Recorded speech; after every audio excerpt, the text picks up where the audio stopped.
Well, the race for debt-laden Jaypee Infratech is on under the resolution process. Now, we understand from sources that NBCC leads the race with a 1,000 crore upfront offer. Ritu Singh is here with the details. Ritu, good morning. Tell us what are you picking up and tell us the breakup of the offer that NBCC has made. The two bidders for Jaypee Infratech, Suraksha Group as well as NBCC have now made their presentations to the Committee of Creditors and its home buyers representatives that are also now part of that creditor committee.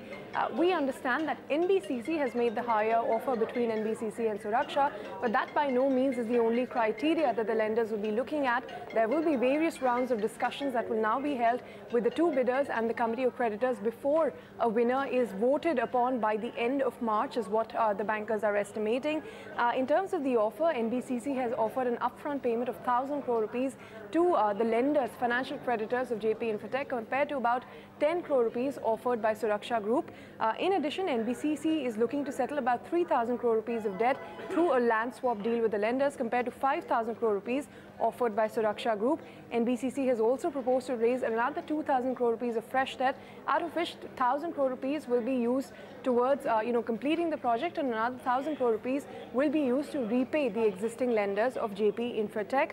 NBCC has offered to finish the project in 4 years, and Suraksha Group within 3 years if it gets to start the project by the 1st of April this year. Largely, these are the contours which have been presented to the Committee of Creditors. Now, further rounds of discussions will take place before a winner is selected. Okay, thank you, Ritu, for that. But one more stock that will be in focus today is Ambuja Cement, because that one reported its earnings yesterday. Nigel, you were telling us that the numbers look below expectations, but tell us the key breakup and highlights. Well, it seems that the street was sensing it yesterday. You look at the intraday chart of the stock, it ended virtually at the low point of the day. Yes, the markets as well were quite brittle. And if you look at it from the top, well, the stock has seen a sharp correction in the last 1 year odd. Going through the numbers, yes, there was a bit of a miss on the top line. So we were working with a number in excess of around 2,900 crores. It came in at around 2,860 crores. So a small miss in terms of what we were expecting. Even in terms of sales volumes, there was a small miss. We were working with a number of around 6.2 million tons. It came in, a percent lower or thereabouts. But the problem was that the operating profit, now that did see a contraction of close to around 25%. The margins did come at only around 14% in comparison to around 19% odd. We were working with a compression of around 200 basis points, 250 basis points. So this was sharply lower.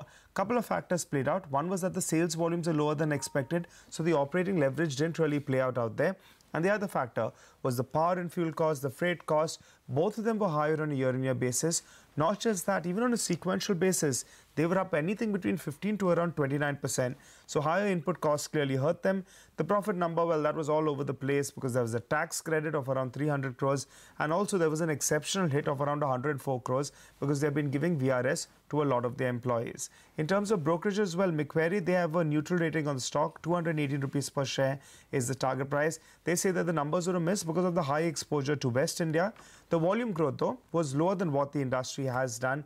And they're saying going ahead, maybe with commodity price deflation, that's what could support the margins going ahead. Final point, the stock could open up in the red, but valuation-wise now, it's trading at nearly replacement cost. So we should see support coming in closer to, some level. Okay, Nigel, thank you so much for that. But the other stock that will be in focus today is Emami, because therein the promoters have divested 10% stake for 1,600 crore rupees, and that is in order to ease the liquidity position of the promoter group and reduce the debt. Nimesh now joins in with all the details. Nimesh, good morning. Tell us, which are these companies which have actually picked up the stake in Emami yesterday? Hi. So, it's a significant development given that there was so much of talk about the promoters' pledge shares and the liquidity crunch for the promoters. So, yesterday in a block deal, the promoters have sold 10% stake, raising 1,600 crores to a whole host of domestic fund managers funds, including SBI Mutual Fund, Premji Investment Trust, Amundi, IDFC, and NT Mutual Fund, among others. So, and they have very clearly said in the press release as well that the stake sale has been done to ease the liquidity position for the promoter group and to reduce the debt. I was reading a Macquarie note which says that it's a step in the right direction. This will ease the liquidity for the promoters, and the fact that the pledge share overhang will go in a post stake sale. Even after the 10% stake sale, the promoters are holding close to 62%. So the promoter holding is still very high compared to the other group stocks. And the fact that almost 50% of the promoter's stake was pledged with this stake sale of 10% and raising 1,600 crores, and that is expected to go down according to Macquarie. So a step in the right direction, but now the focus will be on what the promoter does with the remaining 62% stake. Okay, all right, Nimesh, thanks so much for that.